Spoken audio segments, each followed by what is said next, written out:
Hey, this is a big deal for me. So I recently had a great friend of mine, a multi-award-winning young adult author, and long time great friend. He is a rancher and an author, and he is also a creative writing teacher. Really an extraordinary guy. And we have many similar viewpoints on the world. And we also disagree big time on a few big issues. And I love him. And he has written some of the most extraordinary books. I'm a sucker for the old Where the Red Fern Grows and Goonies and Stand By Me, those old stories where people are outside and they're having adventures. And his name is Nate Dahlstrom. So in the interview, you may hear me refer to him as Nate. He writes under the name S.J. Dahlstrom. And he's got a Wilder Good. Wilder Good is the main character. And it's a multi-book adventure series. And so if you don't have a picture of what life without screens looks like anymore, these books are the antidote. Black Rock Brothers is just one of them. They're so extraordinary. And I'm going to link in the show notes to wildergood.com, amazon.com, where you can pick up these books. But I had Nate on we did a long interview, and we ended up breaking it up into some segments that we're going to release over the course of the next few shows. But Nate and I have been through the ringer together on a few big issues, and we share similar passions about things, and we disagree on some things, like I said. But in this upcoming segment, we're going to really go down a rabbit hole with some personal things that I don't think I've talked about very much on this show, if at all, about grief. And he has been one of my chief educators in my life on wrestling with grief and dealing with grief and how you show up the right way. So this isn't an interview. Please don't just skip over this one. This is an important one. And this is a guy with a lot of wisdom and a guy that iron sharpens iron that I love sitting with and sharing time with and sharing space with, because it makes me a better dad. And it makes me a better husband, and it makes me a better thinker, and it makes me a better writer. And we all need people like that in our life. But also, Nate showed up for me in a couple of places that will end up having a changing my family tree sort of impact. So, check out this conversation on grief. This isn't an academic conversation. This is an honest conversation about grief with me and my friend, Nate S.J. Dahlstrom. I'm trying to think. There's those moments you have in your life that there's 10 or 15 across my life that I can point back to and say, I was different after this, I was different after this. So, to put in context, here's the story. The story is, all through college, I had this basset hound that I loved. Just was my hound dog. The dog slept in my bed, slept on my pillow. Slept in your bed? Yeah, it was not great. I was not a hygienic. Before you were married? Yes. And then when we got married, she got moved to the couch. And when I took that dog, she got sick. When I took that dog and put her down, I don't remember in my lifetime weeping that hard. Like it was from my guts. That was my hound dog. And I don't remember. I mean, I remember you loving that dog, but it was heavy. Yeah. It is a terrible moment when your buddy dies. But then Sheila and I went to the store and had a rebound dog, which is always a terrible idea. So we got another basset hound within a week or two, and her name was Maria. She was terrible. She was about as worthless. She was a walking football. Just was not a good dog. And then Hank came along. So Hank comes along, and that was his dog, and they sat around, and he babbled, and she just laid there like a seal. Giant basset hounds do. So I took a job in another town, and Sheila was finishing up her dissertation. My wife was finishing up her research. And so we were traveling back and forth. And one day our families were going to spend the day out at your ranch. And Marie had gotten real sick, and then she'd bit Hank, and it hurt him. And then I took her to the vet. The vet was like, man, she's real sick. So I called Sheila and said, hey, today's got to be the day that I put this dog down. And I said, y'all head out to the ranch, and I'll meet you out there. So I'm sitting there with this dog that I don't like, but this is always just a hard moment. It is Hank's dog, and How old is the dog at that point? 10 or 11? yeah, something like that. And Hank was, I think Hank was 4. And you put a dog down, and then you just walk away, and they put it in some city incinerator. And I was sitting there, and I, for some reason, I had this strange moment, and I picked up my cell phone and called you and said, "Hey, this is weird. It's 7 in the morning or 8 in the morning. I'm sitting in a vet's office.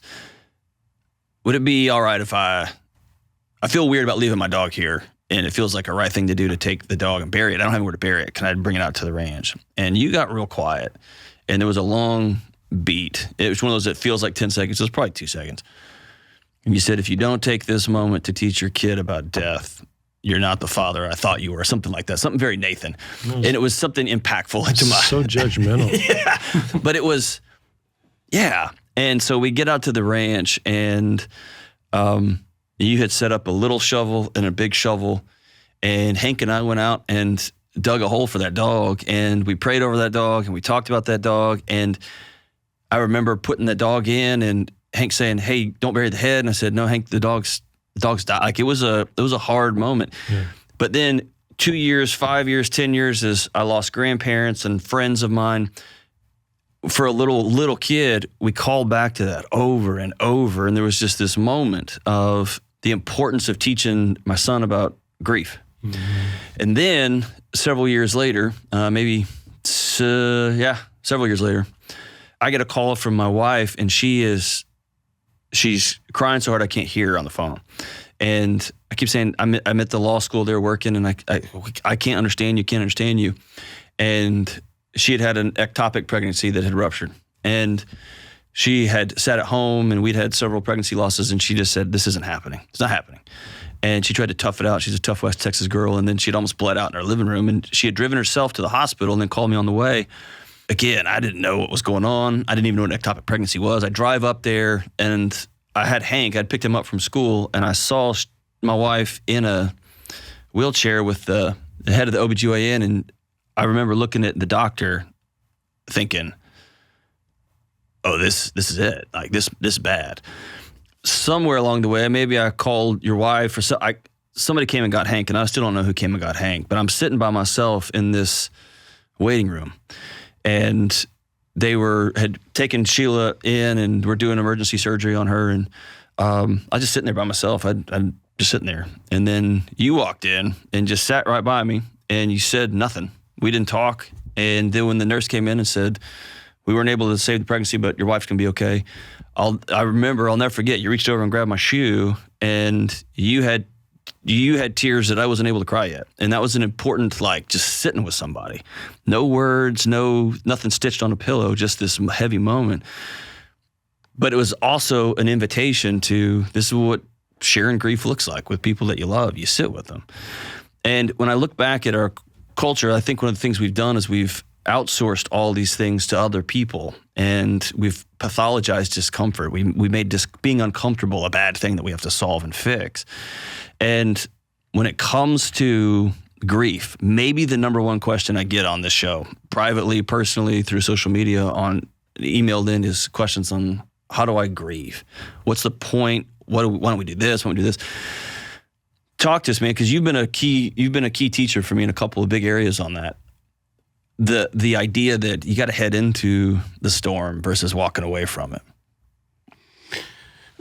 Well, those are holy things. And as your story manifests, what mattered was not anything anybody said, And so how do you show up to help and don't say anything? I don't know.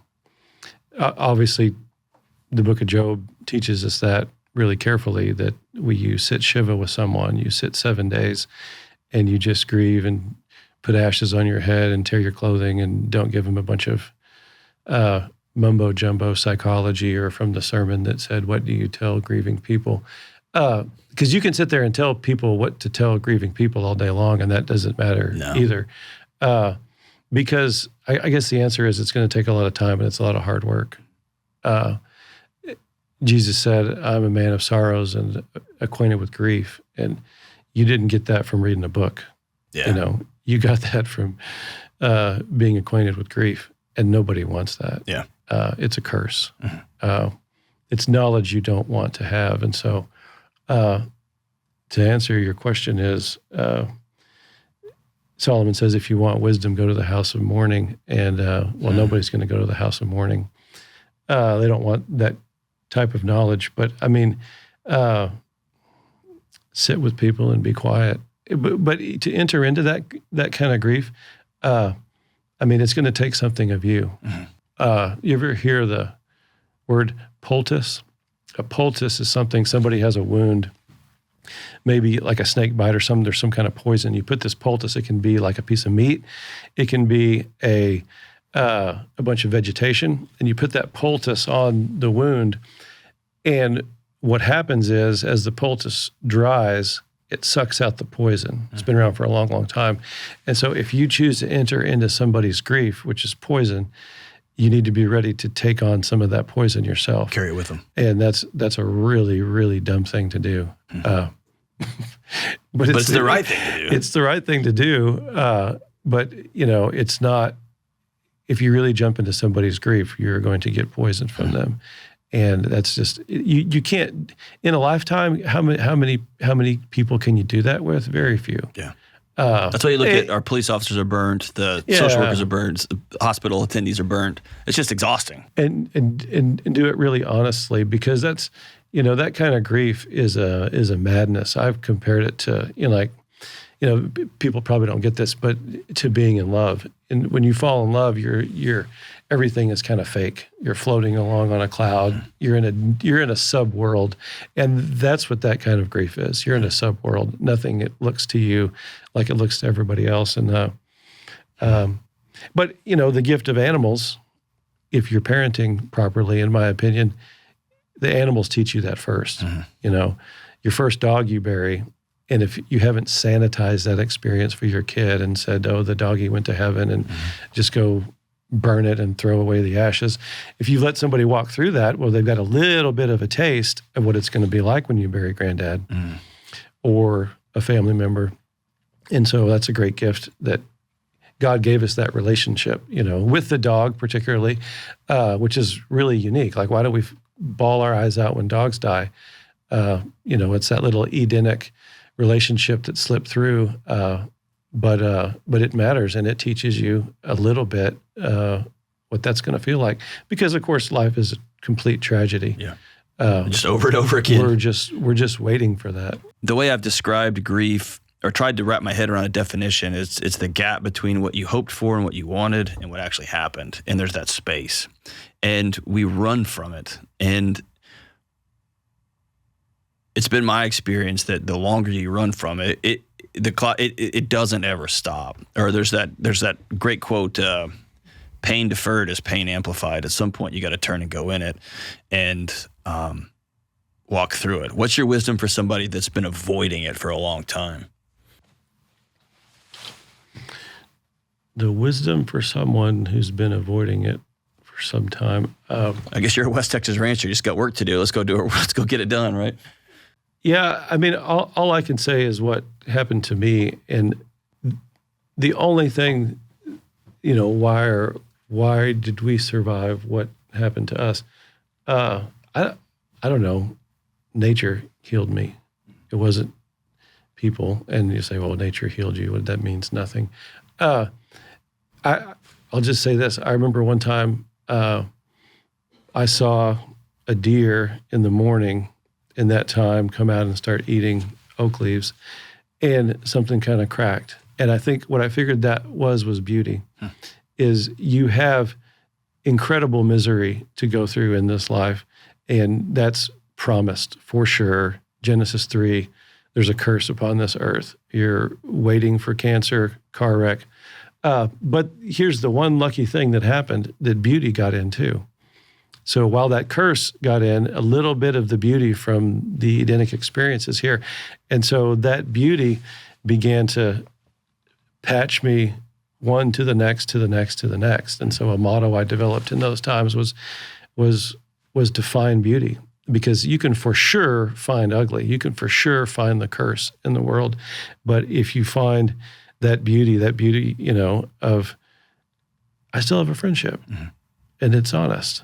A sunset, wildflowers, those things literally began to save me. If you can make your whole life watching birds come eat your bird feeder, and like when you're drowning, the beauty of birds and singing and the seasons, all those things, it sounds trite, but when you're gasping for air, 5 seconds of air really matters. Yeah. You're not worried about the year of air. You're looking for the next 5 seconds of air. And God allowed beauty into the world, and it's all around us. And if you will sit there and wait on it, that beauty will get you through 5 seconds, and then 10 seconds, and then 15 seconds, and eventually you kind of make it through the day.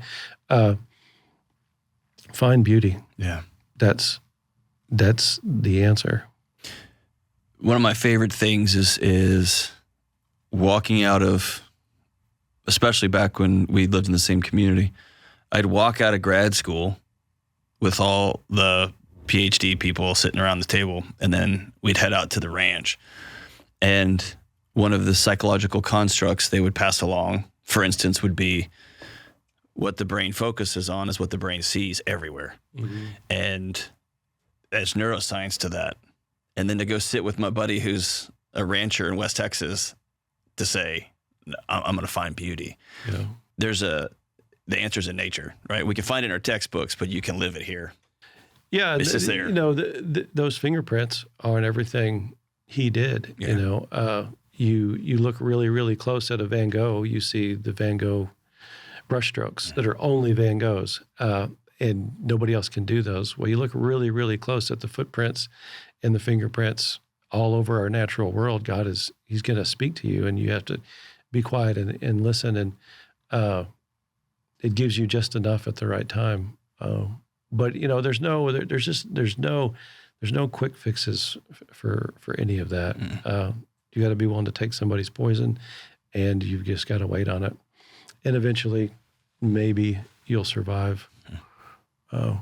Surround yourself with beauty.